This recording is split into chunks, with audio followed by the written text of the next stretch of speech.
All right, what an exciting game for us neutrals. Group G, Cameroon 3, Serbia 3. I believe this is the second highest scoring match this World Cup after Spain's 7-0 drubbing of Costa Rica. And Cameroon's losing streak in the World Cup comes to an end.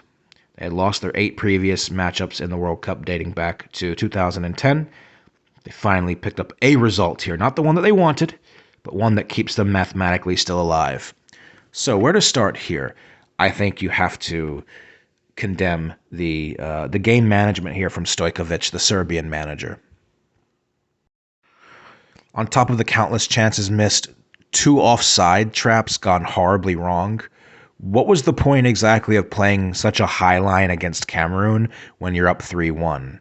I think Serbia responded well to going down when Jean-Charles Castelletto gave the indomitable Lions the lead, and they went on a rampage for a moment there with 3 unanswered goals.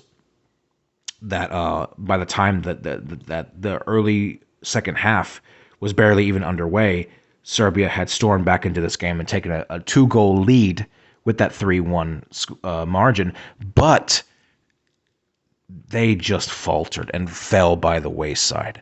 The players need to be questioned too for thinking the game is virtually over and really for shifting gear away from defense, which I think both sides, Cameroon and Serbia, were guilty of in this match, and they both got punished for it in the end. But for Serbia, they'll only ever turn it up when their backs are against the wall. And no disrespect to Cameroon, but Serbia's inability to control and kill the game off was what was, I think, primarily their undoing. I think Mitrovic needed to be subbed out by the 70th minute. He did not seem as fit as he could have been. Why even sub out Sergey when he gave it his all and then it was super dangerous from the midfield position?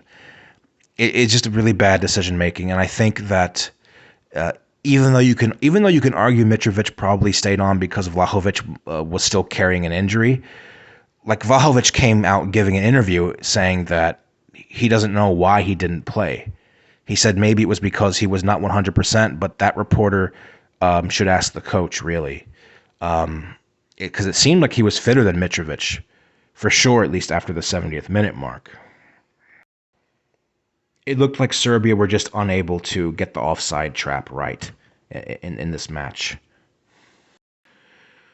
Give a massive, massive, massive respect for Cameroon for digging in deep and clawing their way back into this game too. I thought it was a lovely chipped goal from Vincent Abubakar, the way he controlled the ball and leveled that and chipped it over the Serbian goalkeeper into the back of the net. A lot of players would have placed that on the roof of the net, and that would have never been a goal. And then Choupo-Moting, 3 minutes later, nets one for Cameroon again. The rhythm of the game had changed.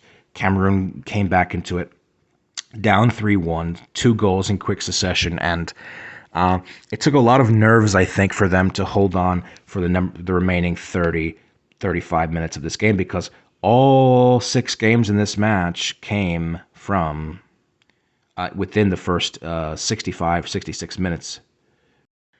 So, looking at the goal-scoring sheet here, Jean-Charles Castelletto, who I think, that's an awesome name. Sounds very romantic. I'm in love with that name.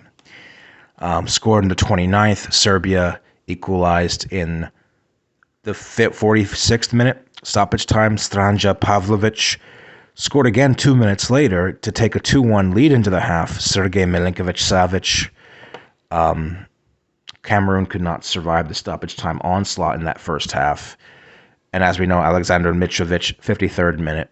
Looked like Serbia were going to run away with this, but Vincent Abubakar, one of the best players at the AFCON for Cameroon earlier this year, as well as Eric Maxim Choupo-Moting.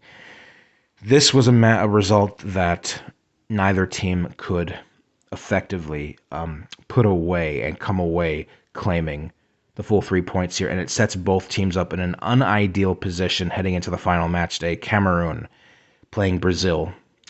It's going to be very difficult to get anything from that match. Serbia need to win against Switzerland, something that could have been avoided if they had won today and head into that match level with Switzerland on points and a better goal difference. But they do this to themselves. Serbia fails to turn up in big tournaments. they got one last chance, or it's looking like it might just be same old all over again.